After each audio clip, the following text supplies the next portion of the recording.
So first of all, let's understand banks. Two key insights here, or 2.5 really. The key function of money is money creation, not intermediation. Okay? The entire economics literature that you see out there today will tell you that the function of banks is intermediation. Taking the money from granny, putting it in there, storing it up, and then when somebody comes and needs it, I can lend it out to them. That is complete nonsense. Okay? The intermediation, of course, exists.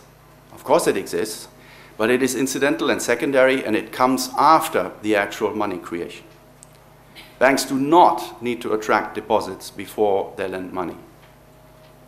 Rather, they create deposits out of nowhere in the act of lending. And I'm a former bank manager. I worked for Barclays Bank for 5 years. I've created those book entries. That is how it works. And if a leading light economist like Paul Krugman tries to tell you otherwise, he does not know what he's talking about. Okay?